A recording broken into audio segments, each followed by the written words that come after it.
महाभारत महाकाव्य में एकलव्य एक ऐसा धनुर्धर था जो अर्जुन से भी ज्यादा वीर और योग्य था। अगर गुरु द्रोणाचार्य ने उसके साथ छल नहीं किया होता तो महाभारत के युद्ध में उसकी भूमिका कुछ अलग होती। दोस्तों जुकाम हुआ है, बहुत आवाज भारी है, इग्नोर इट। चलो कहानी सुनते हैं। कहानी का शीर्षक है एकलव्य की गुरु भक्ति। आचार्य द्रोण राजकुमारों को धनुर्विद्या की विधिवत शिक्षा प्रदान करने लगे। उन राजकुमारों में अर्जुन के अत्यंत प्रतिभावान और गुरु भक्त होने के कारण उन्हें द्रोणाचार्य के प्रिय शिष्य थे। मतलब आचार्य द्रोण जो है वो कौरव और पांडव राजकुमारों को शिक्षा दे रहे थे, उसमें अर्जुन सबसे ज्यादा प्रतिभावान थे। द्रोणाचार्य को अपने पुत्र अश्वत्थामा पर भी विशेष अनुराग था, इसलिए धनुर्विद्या में वह सभी राजकुमारों के साथ अग्रणी थे। मतलब अश्वत्थामा को भी वह शिक्षा दे रहे थे जो उनका पुत्र था।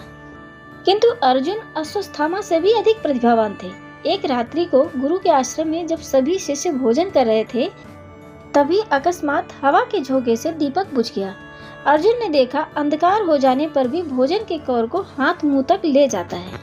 मतलब अर्जुन ने ये महसूस किया कि जब अंधकार होता है तब भी हाथ अपने मुंह का रास्ता कभी नहीं भूलता, क्योंकि जब हम खाना खाते हैं तो हाथ हमारा बार बार मुंह की तरफ जाता है, इसलिए उसको अभ्यास हो गया है, चाहे दिखाई दे या ना दे लेकिन हाथ मुंह की तरफ ही जाएगा।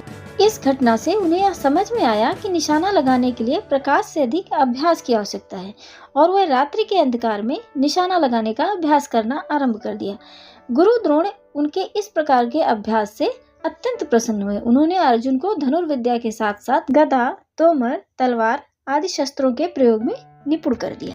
उन्हीं दिनों हिरण्यधनु नामक निषाद का पुत्र एकलव्य भी धनुर्विद्या सीखने के उद्देश्य से द्रोणाचार्य के आश्रम में आया, किंतु निम्न वर्ण का होने के कारण द्रोणाचार्य ने उसे अपना शिष्य बनाना स्वीकार नहीं किया।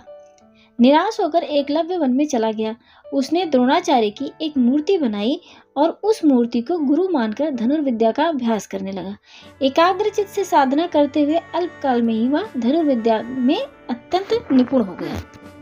एक दिन सारे राजकुमार गुरु द्रोण के साथ आखेट के लिए उसी वन में गए जहाँ पर एकलव्य आश्रम बनाकर धनुर्विद्या का अभ्यास कर रहा था। राजकुमारों का कुत्ता भटक कर एकलव्य के आश्रम में जा पहुंचा। एकलव्य को देखकर वह भौंकने लगा।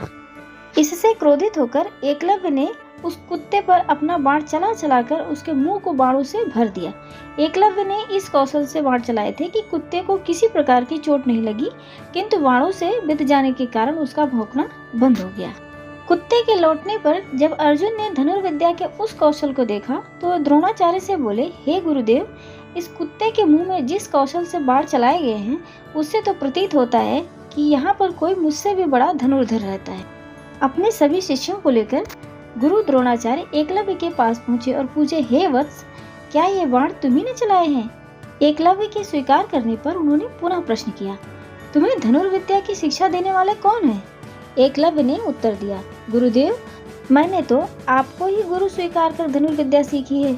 इतना कहकर उसने गुरु द्रोणाचार्य को उनकी मूर्ति के समक्ष ले जाकर खड़ा कर दिया। द्रोणाचार्य नहीं चाहते थे कि कोई अर्जुन से बड़ा धनुर्धारी बन पाए। वह एकलव्य से बोले, यदि मैं तुम्हारा गुरु हूँ तो तुम्हें मुझको गुरु दक्षिणा भी देनी होगी। एकलव्य बोला, गुरुदेव, दक्षिणा के रूप में आप जो भी मांगेंगे मैं देने के लिए तैयार हूँ। इस पर द्रोणाचार्य ने एकलव्य से गुरु दक्षिणा के रूप में उसके दाहिने हाथ के अंगूठे की मांग की। एकलव्य ने सहर्ष अपना अंगूठा दे दिया। इस प्रकार एकलव्य अपने हाथ से धनुष चलाने में असमर्थ हो गया तो अपने पैरों से धनुष चलाने का अभ्यास करना आरंभ कर दिया। दोस्तों कहानी कैसी लगी कमेंट बॉक्स में जरूर बताना और वीडियो पसंद आए तो लाइक भी कर देना, शेयर कर देना, सब्सक्राइब भी कर लेना।